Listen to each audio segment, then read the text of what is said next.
Hi, it's Giza, and I want to talk about finding yourself.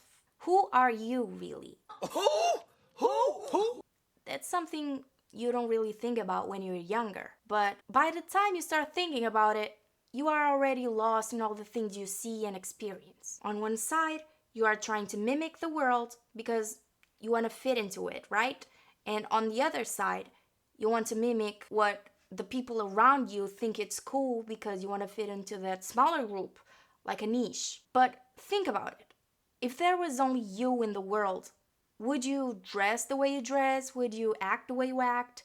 Would you live in the same place for the rest of your life? I want to just leave and not say goodbye to anyone. Look, when I was younger, I used to dress pretty feminine, but I realized that was only because I wanted to fit in and because I wanted to appeal to people, to please society in a way. And it is normal for that to happen, especially if you are raised thinking that you have to fit in.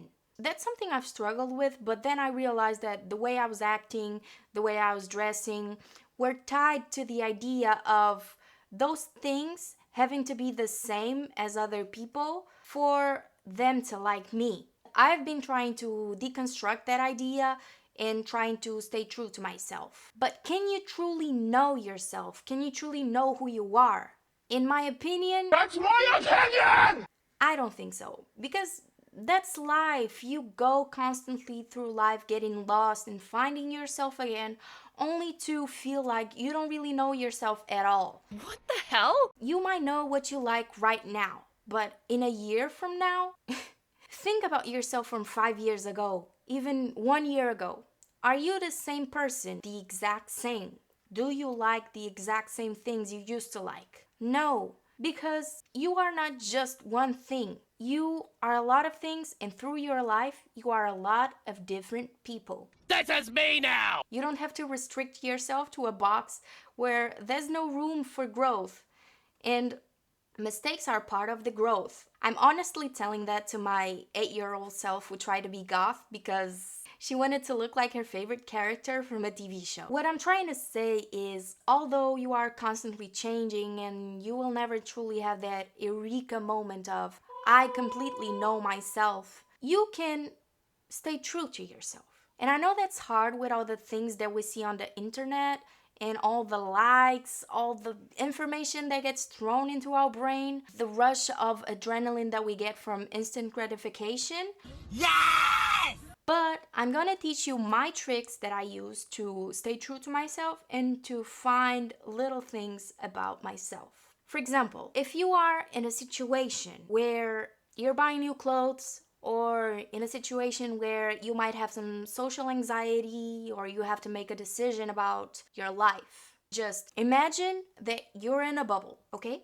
You are in a bubble, and only you can see and hear what's on the outside. As you can see, we can't. The outside world does not have a perception of you. They won't react to what you choose to wear that day, to what kind of music you listen to, if you decide to drop out of college, or if you decide to just travel the world, okay? They will have no reaction to it because they don't know you exist. It's just you inside of your bubble. And you think about the decision you have to make. And you try to understand how does that decision makes your bubble feel? What kind of feelings does it bring up? And after you make that decision based on that, then you are ready to pop that bubble and share your true self with the rest of the world. That's a form of self-care. Other thing that really helps me stay grounded and find out little things about myself is journaling. And you might say, oh, I don't know what to write about.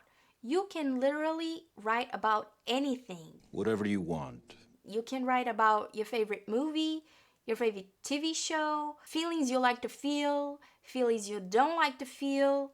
And by the end of it, you might find out little things you didn't know about yourself. And I also think that's like a really nice way to release and to organize your feelings and thoughts. And speaking about thoughts, other thing that really helps me, and I know a lot of people don't like it, is being by yourself, being alone, learning to know yourself as an individual.